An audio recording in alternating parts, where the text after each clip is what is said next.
Sa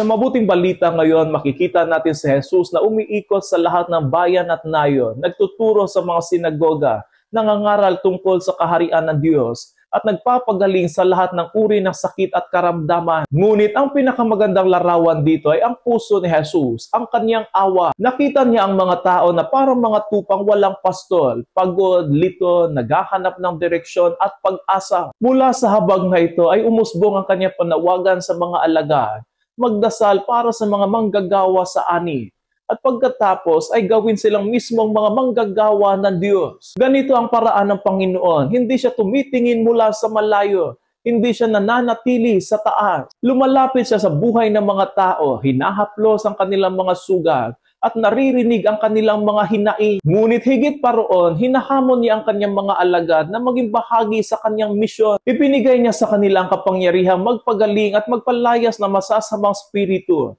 at isinugo sila sa mga nawawalang tupa ng Israel upang ipahayag ang mabuting balita. Ang kanyang utos ay simple ngunit makahulugan. Pagalingin ninyo ang mga may sakit at buhayin ang mga patay. Pagalingin ninyo ang mga kitongin at palayasin ang mga demonyo. Yamang tumanggap kayo ng walang bayad, magbigay naman kayo ng walang bayad. Sa paalalang ito ay pinapakita ni Jesus na ang misyon ng bawat Kristiyano ay hindi bunga ng sariling galing, kundi ng biyayang natanggap mula sa Diyos. Ang awan niya ang ugat ng lahat ng gawain natin. Ang paglilingkod ay hindi transaksyon, kundi tugon ng pusong naranasan ang pag-ibig niya. Hindi tayo isinugo upang maghari, kundi upang magpagaling. Hindi tayo tinawag para mapuri, kundi upang magbigay ng pag-asa. Sa isang mundo na maraming sugat, sugat ng pagod, takot, galit at pagkakawatak-watak, ang bawat alagad ni Kristo ay tinatawag na maging tagapagdala ng kaniyang pag-ibig. Kapansin-pansin na bago niya isinugo ang kaniyang mga alagad, pinaalalahanan niya sila tungkol sa ani. Ibig sabihin, marami ang naghahanap sa Diyos, marami ang uhaw sa kaniyang pag-ibig at pagkalinga,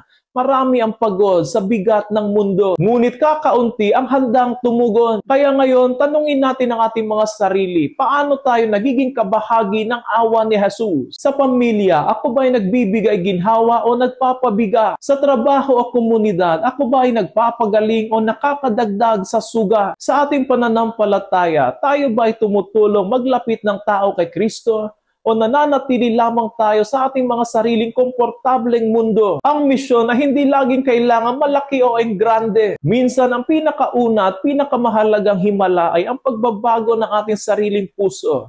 Ang maging mas mapagpasensya, maunawain at mapagkawang gawa. At mula sa pusong iyon, madaling umagos ang paglilingkod at paggawa ng kabutihan sa ibang tao. Naway maging daluyan tayo lagi ng habag ni Kristo. At saan man tayo dalhin natin ang liwanag ni Kristo na nagbibigay buhay, ang kanyang salita na nagpapagaling at ang kanyang pag-ibig na laging nagbibigay ng pag-asa.